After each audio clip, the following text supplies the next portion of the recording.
Hello. I hope you can hear me. National Archives message me if I'm doing this wrong. This is also new. I'm Finn Kennedy, Artistic Director of Tamasha, the company that produced the plays you've just heard.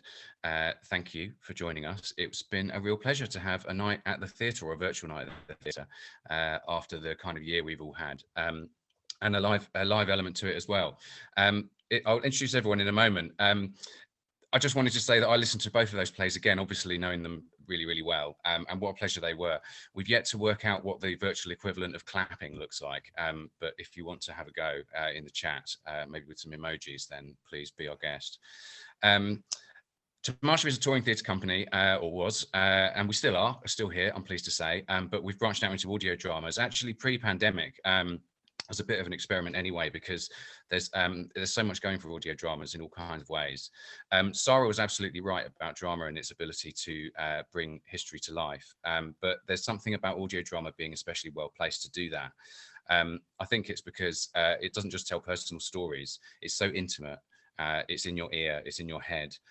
For me, it's like a hotline to the heart when it's at its best, and I can certainly say that of the two plays tonight. Moreover, you can go anywhere in audio. You can do anything. You can go in and out of characters' heads, back and forth in time, and because there's no expensive sets, it all costs the same. So it's really well suited to the kinds of processes that we've been experimenting with at the archives, and with Iqbal, who's been our brilliant host and researcher extraordinaire, digging through it all to kind of curate it for our writers. It's a pleasure to introduce two fine practitioners of the audio drama craft, writers Hassan Abdulrazzak, whose first play you heard, The Fireman, and Satinder Chohan, whose second play we just listened to, Steam Rises. Welcome to you both. Iqbal, of course, is the, Iqbal, forgive me, I always get your job title wrong. Do you want to give it yourself? Regional Community Partnerships Manager, so it's a long title. Oh, you do so much more than that. I think you need an upgrade. To us, you're our kind of guide through the past and all these voices, and it is like ghosts when you walk in there. To us writers, anyway. My spidey sense tingled as soon as I walked into the archives at all the voices sort of whispering away in those walls, and I know that Hassan and Satinder have found the same. I'll come back to you, Iqbal, about sort of where this strand of work sits within the archives and what the future for it might be.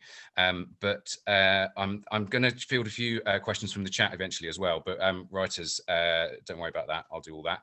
I just wanted to start, I guess, by asking you each to say a bit about what this process was like and what the actual archives and records were that you came across and how those led to the two plays we just heard.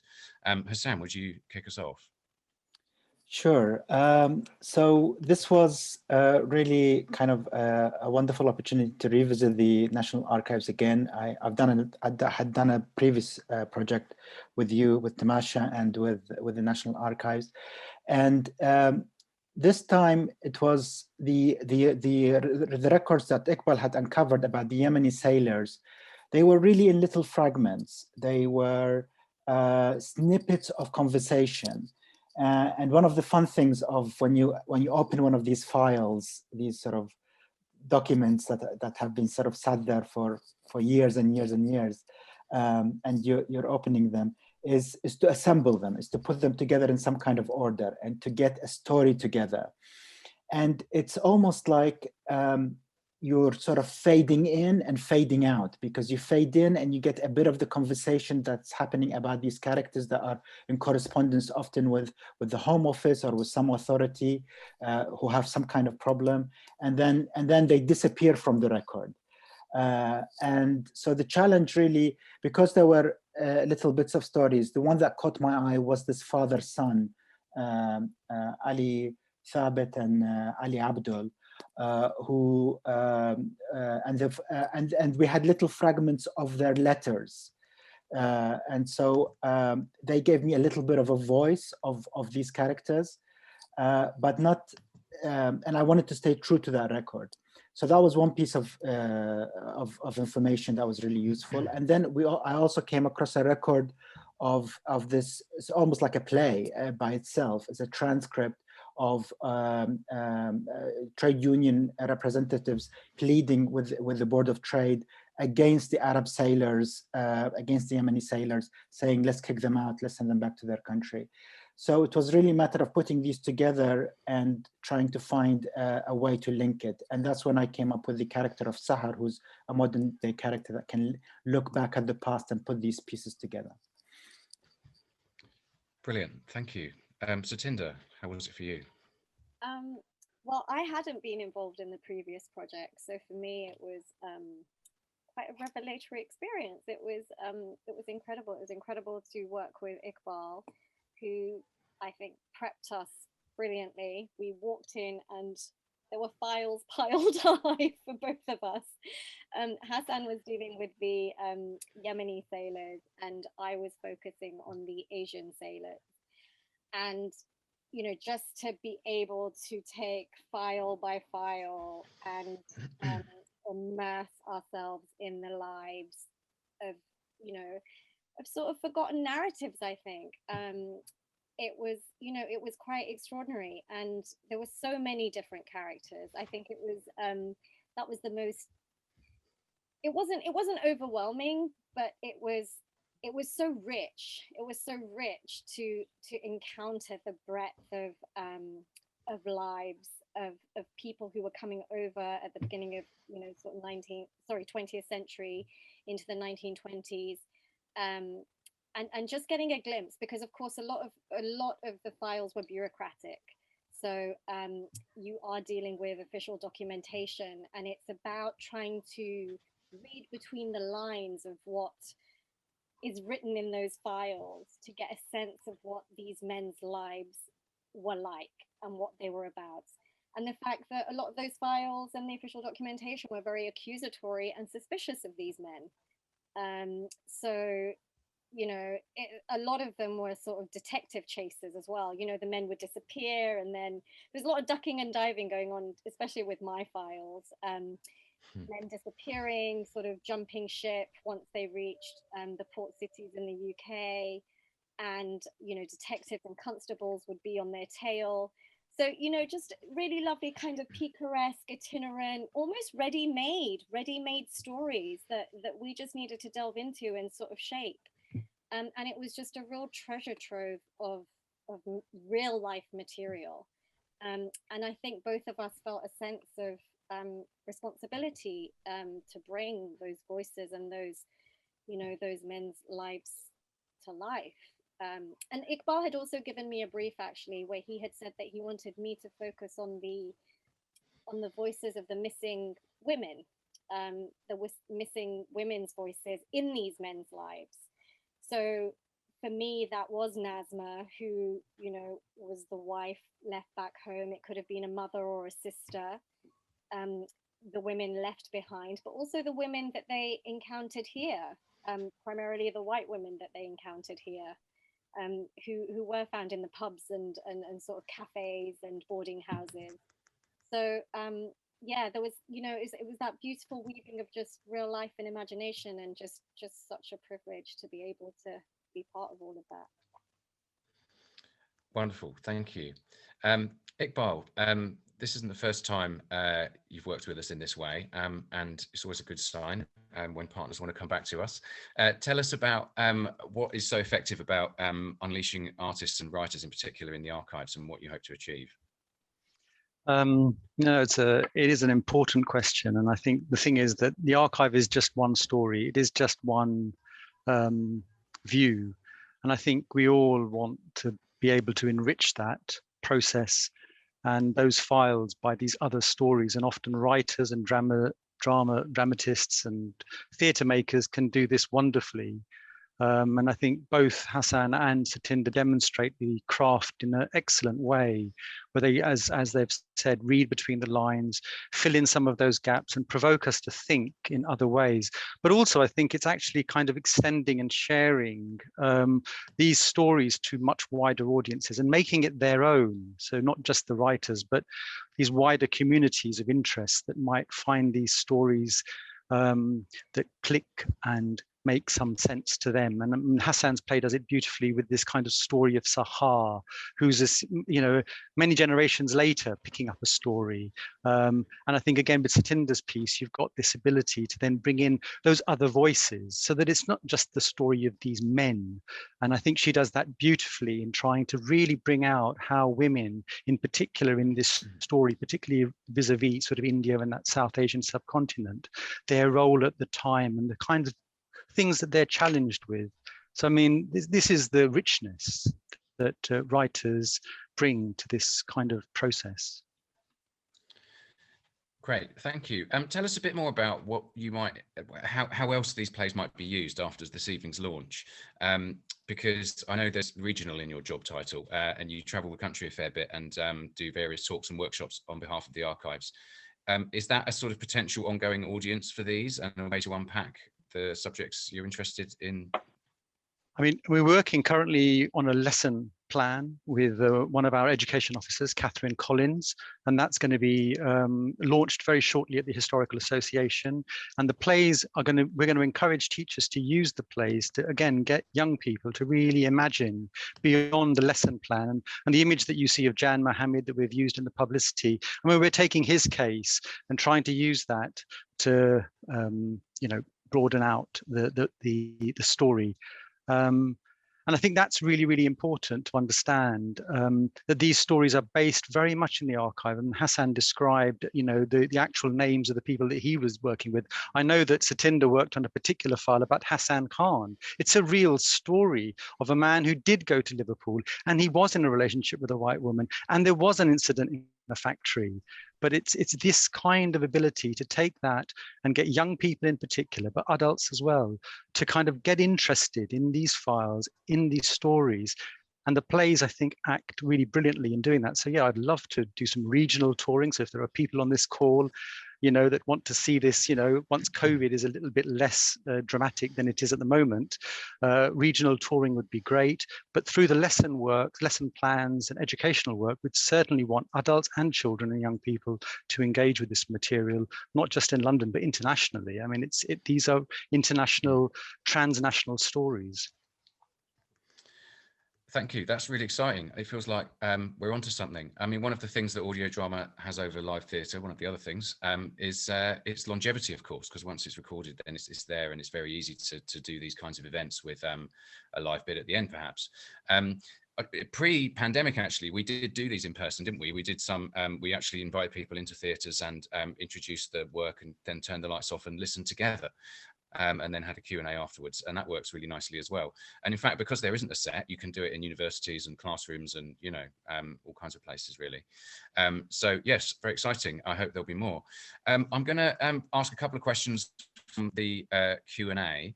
Iqbal, there's quite a technical one about how did the meaning of various terms like British subject and subject by parentage change before World War I and after?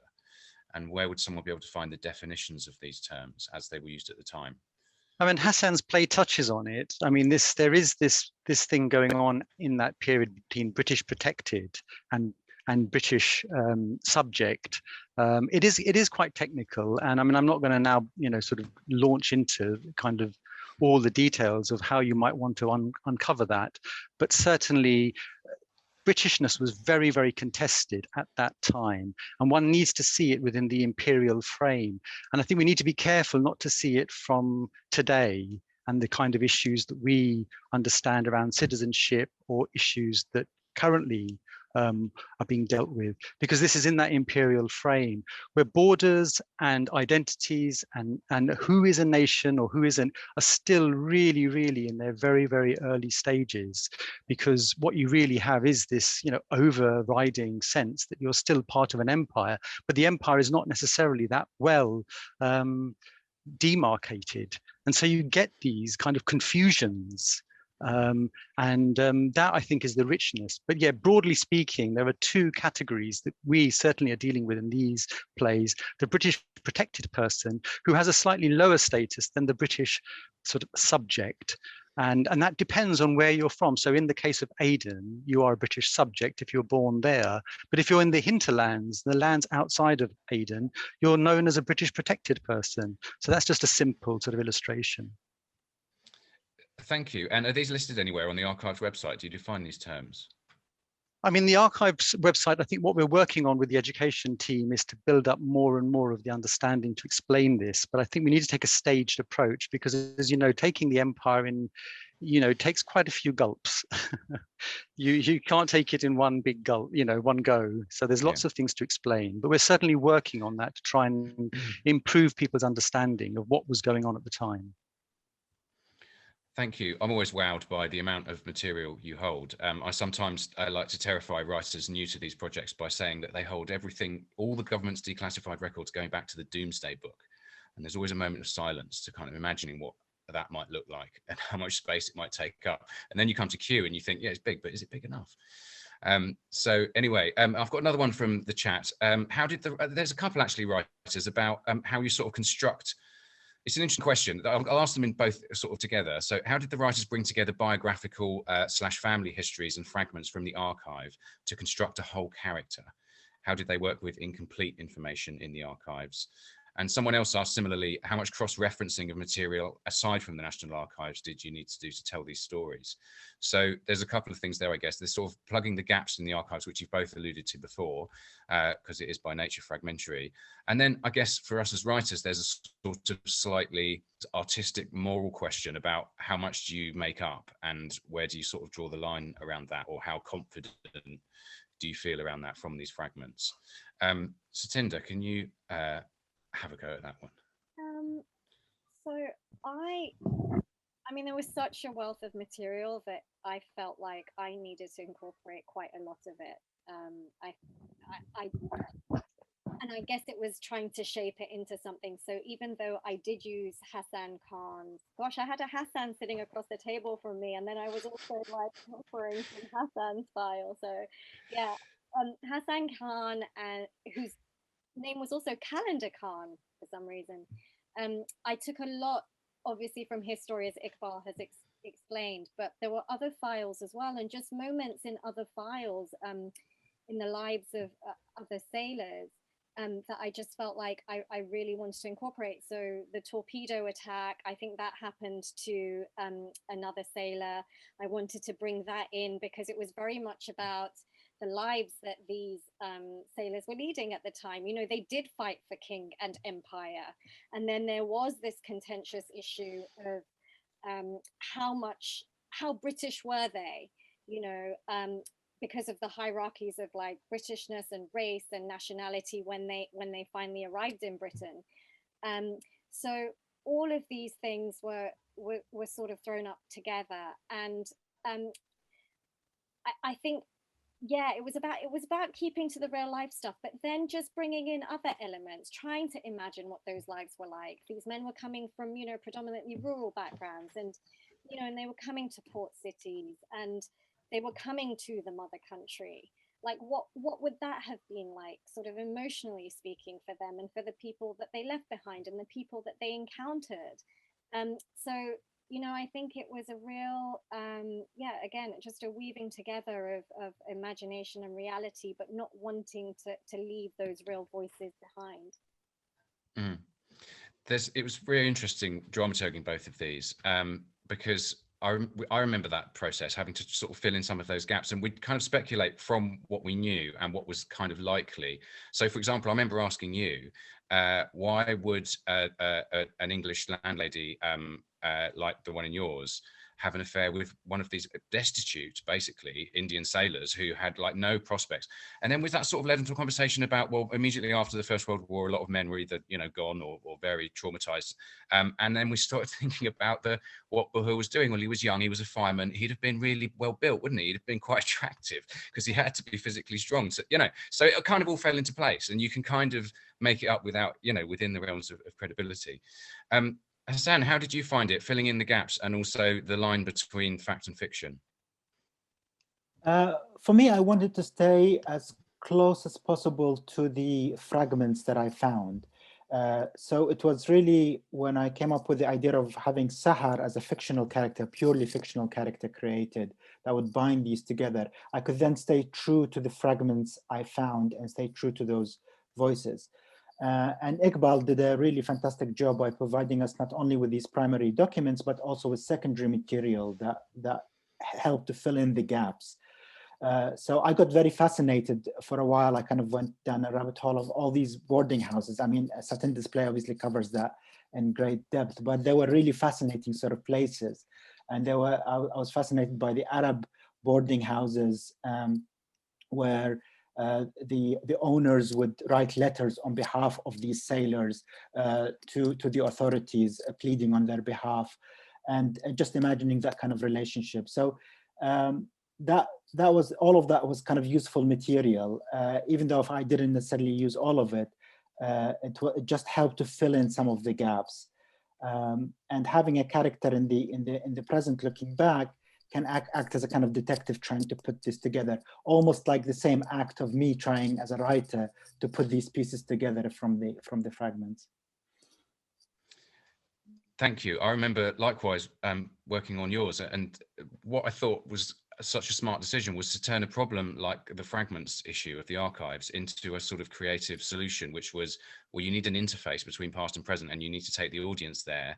And so going with the theme of a character with a mental health condition that might blur her sense of reality, and of course the beautiful use of the fountain, the real fountain in the archives.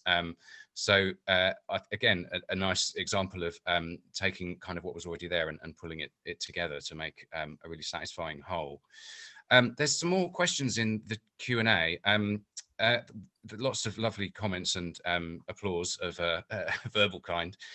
Someone asks, did you always want to do Yemeni Indian stories, or did you decide after seeing the archives?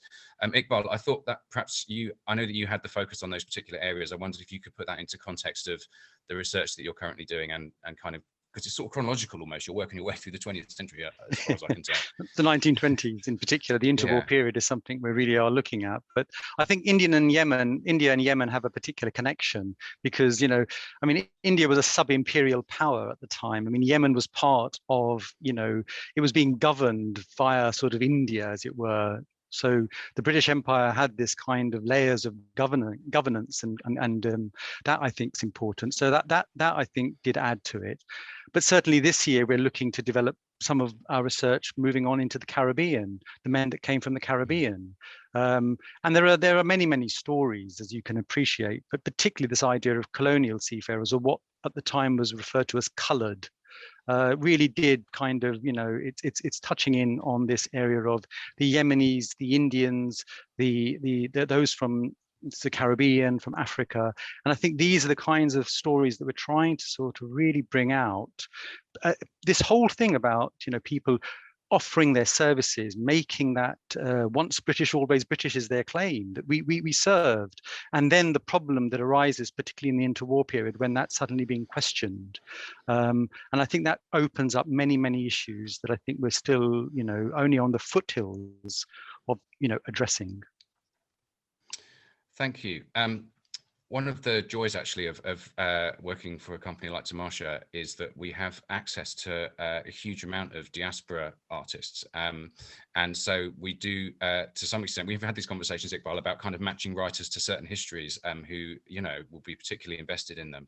I'm going to sort of bring that back to the writers to perhaps touch on that a little bit.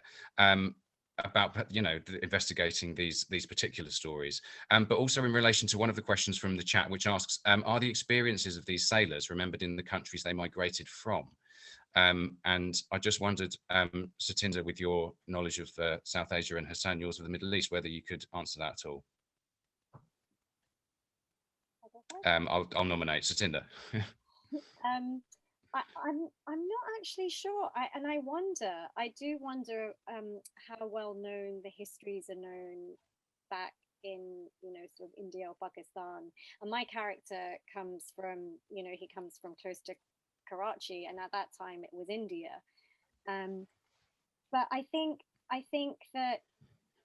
they're quite submerged narratives. That's how it feels to me. And one of the things that really struck me when I was looking through these files is how much, for me, it felt like a wave of history, pardon the pun, a wave of history that we don't really know about, but that parallels so clearly with the waves of sort of illegal immigration that are happening now. So it's almost like the initial wave of Asian immigration that happened with the Lascars, you know, in the port cities. Eventually, they began sort of giving up their seafaring jobs and became peddlers and working in factories and working in the mines and, you know, working more and more inland. And that's where we built up the community sort of networks that we know today. So the East End was a big sort of, there were so many Lascars who built up community networks in the East End. That's the prime example. So it's about those parallels, and the lives are just so similar. The lives and the experiences are so similar.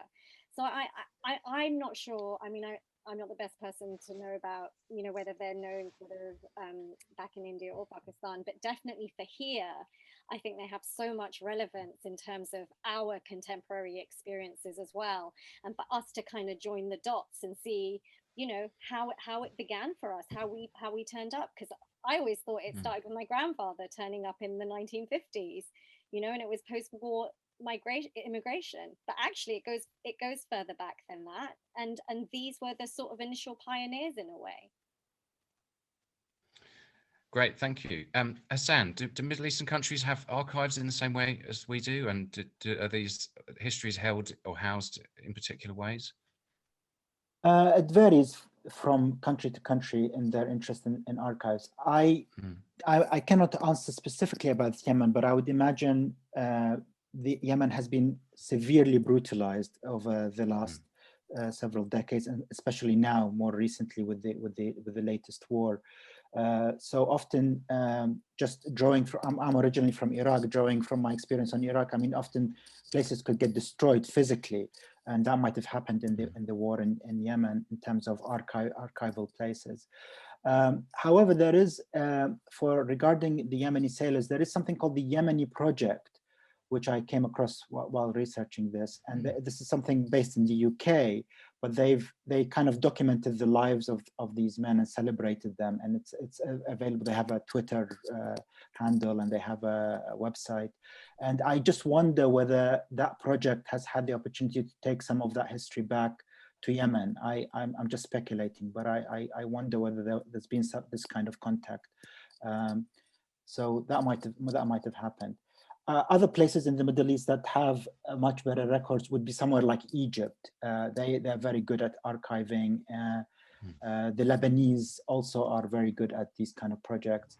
But I'm not sure about Yemen because of what has happened in the past several decades in terms of war. Thank you. Iqbal, go ahead. I'll just add that these are very much, you know, diaspora stories. And I think, I mean, I haven't had a chance to mention Rosina Vizram, but Rosina worked with us to help research.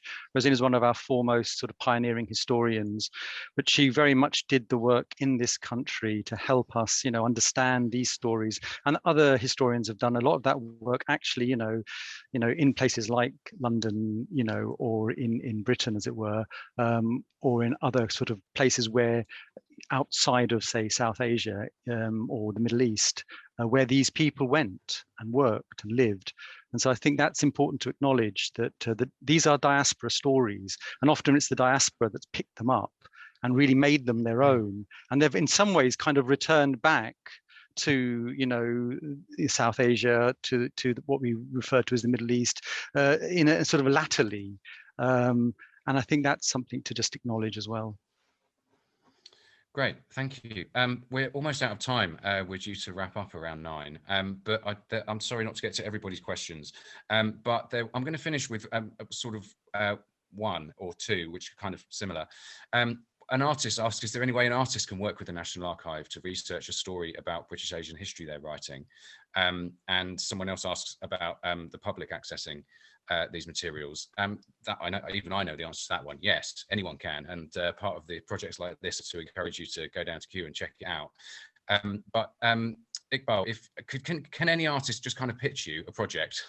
There's that, I think, in the question, but also the research about British Asian history, which is perhaps more traditional. Are there artists other than us that you're working with, or is this early days and watch this space? I think there's two things there. One is that, yes, the archives are free and you can access them. And there's a lot of material already online that would help you to start to find files that you might want to call up. And you can literally come. You don't have to be a special researcher or anything. You can be like Hassan's character. I mean, Sahar, who just is interested and wants to find out. And the issue about artists is that, often it is about funding and trying to find the money. So, I mean, certainly, Arts Council England, as Finn and knows better than many others, there are schemes for writers, training. Tamasha has been amazing in helping to kind of support writers. And I think it's that route in that can often be a lot more powerful than just the ad hoc writer contacting and saying, I want to write a play.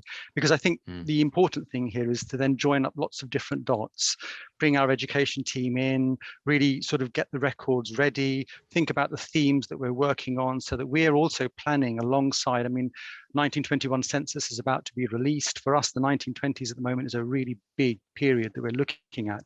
And so we're taking sort of systematic steps to kind of make sure that we make the most of these opportunities.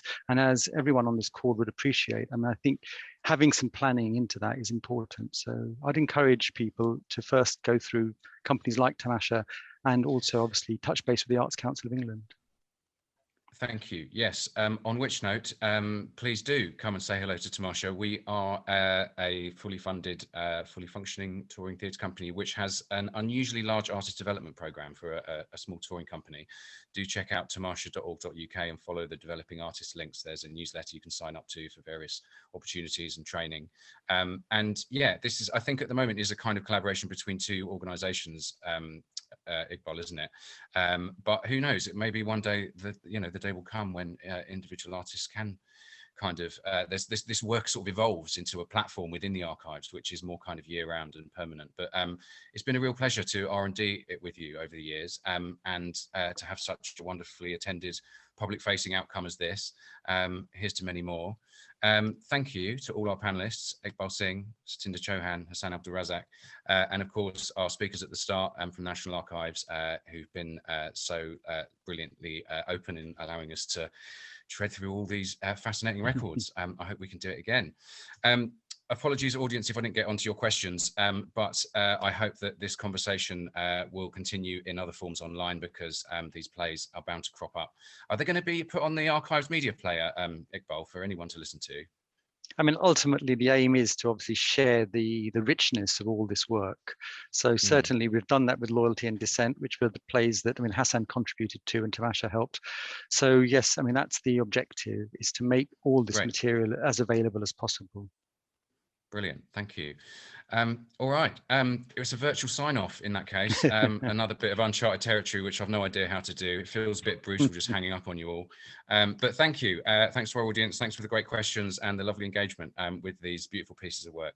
Have a great evening. Thank you. Thank you.